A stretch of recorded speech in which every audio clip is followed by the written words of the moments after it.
Well, hey there team, welcome back to the channel and welcome to my overview of The Rise of the Golden Idol. So for those not across it, I do overviews on this channel. It's where I have a look at the first 2 hours of a game. That's the Steam refund window. Steam says you can make up your mind about whether you want to keep a game or not in that time, and broadly speaking, as a rule, I would agree and say that 20 hours in, you're probably not going to change your mind about how you felt 2 hours in. So it's a short, punchy video, broad strokes info, keep it around 10 minutes and then you can make up your mind on your own. Okay, so as best as I understand it, this is a sequel to The Case of the Golden Idol, which I missed, and I suppose it's one of my big blind spots or regrets. As much as I try and cover everything, sometimes bangers slip through the cracks, and that's got overwhelmingly positive reviews and, generally well received. So I'm going into this kind of blind, other than knowing that that pedigree exists, but not necessarily under strict pressure because I've not played the first one. And what can I say as a newbie coming in? This game is fantastic. PlayStack, the publisher, have been absolutely smashing it out of the park. They are one of my favorite indie publishers these days. To list off, well, probably the previous version of this, well received, but I can't speak to it personally, but The Last Faith, I loved that. Balatro, love that too. Abiotic Factor, fantastic. And now this, so yeah, pretty much if they publish it, I will check it out. As best as I can tell, it is kind of just more of The Golden Idol, which we'll talk about, but perhaps you are someone eagerly anticipating the sequel or curious. Well, again, as best as I can tell, it's just more. It's a sequel, which is great and makes me want to go back and check the first one because the few hours that I spent with this flew by and I had to fight stopping to record this video because I just wanted to keep playing. So this is a pretty big candidate for a full playthrough and actual proper review, for sure. What is it? Well, looking at it, you might think point and click adventure, which may be, honestly, I can't remember, but that might be why I never actually checked out the first one, because I'm a bit funny about point and click adventures and the internal logic of the puzzling. That's the second problem here, and the internal logic that they usually have around riddles. And this, in a way, kind of is a modernization of a point and click adventure in that it has mechanical, logic-based underpinnings that kind of keep it honest. The great example I like to use, everyone sort of has this revisionist way of remembering things like the Monkey Island games, and it's just all humor and riddles and insanity, and you needed a guide to get through any of them. But the one that forever sticks out in my mind is I needed a golden tooth out of a dude's mouth who's sitting in a barber shop, and you had to do some contrived thing where you had to give him old stale chewing gum so that he'd chew it and it would break his tooth off and he'd blow a bubble and the tooth would go up in the bubble out a chimney, and then you'd have to go outside and look around in a mud puddle to find the tooth because the balloon would have popped once it flew outside. Contrived doesn't even begin to explain it. So where this succeeds is that you are in these sort of more vignette.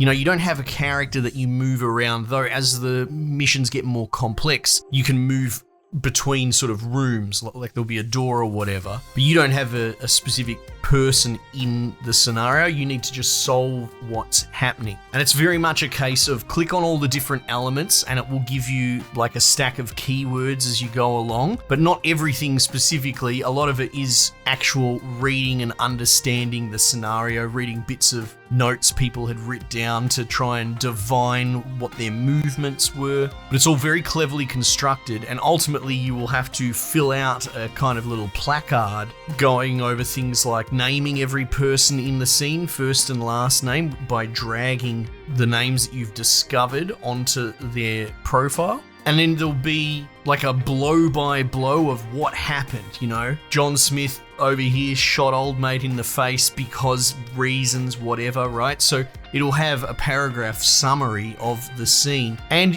generally in between all of that, between those two main elements, there'll be some sort of specific gimmick going on. Like there was one where they were doing a conference out the front, so you sort of had to fill in the gaps of what was said in the conference. But the point is, it's a puzzle, not a riddle. And that's why this is really good and why it works and why it's so well received.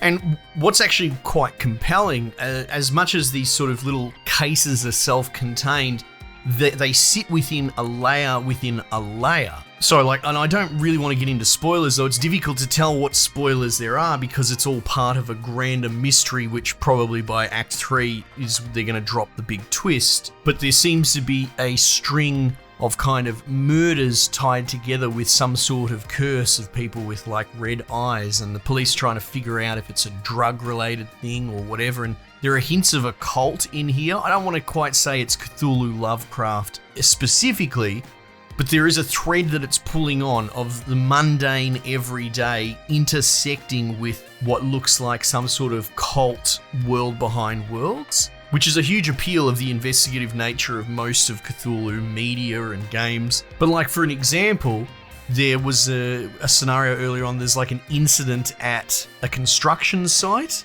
and they've got 3 different machines, and they've got a whole bunch of different dudes. There's a guy that's been crushed by a pipe. One of the machines might be out of order. You need to figure out who works what machines. They're questioning the police, and clicking on them, you get your little snippets of conversation. The police are pretty easy to eliminate, like, because they'll have their ID cards, so you can name them straight away. But yeah, you go through jumping through all these loops and looking at the scenario. Oh, okay, where'd the pipe fall? And, you know, you can sort of figure out what hit what and how this happened. And there's a dude crushed underneath the pipe, and he's got a letter in his pocket, and you're trying to figure out, okay, who wrote the letter? Who's it addressed to? So there are reasonable inferences that you can make. But to tie a bow on it, through the course of this sewer pipe being damaged and a dude dying and police coming out to the scene, they've uncovered another body trapped in the sewer tied to this red eye case. So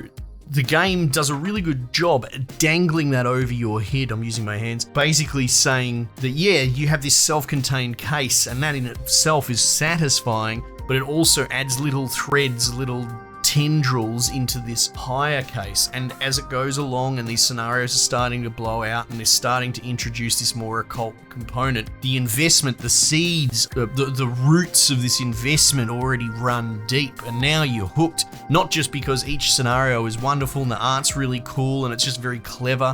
It respects the player's intuition and time. It makes you feel clever for solving it systematically and methodically, as opposed to, like I said, your sort of point and clicks of yesteryear, where it's more about someone who came up with a riddle that they think's clever, and you kind of trying to divine the artist's humor-driven or logic-averse riddle structure. So yeah, in many ways, it actually reminds me of Return of the Obra Dinn, one of my favorite games of all time. You should check that out. I've reviewed it as well. But same sort of idea, kind of logbooking information to complete the record and then figure out the mystery from there.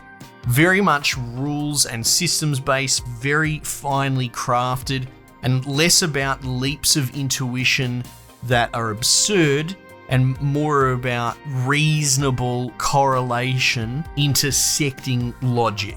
Anyway, I'm very impressed. It's such a great palate cleanser, and I would recommend it to anyone.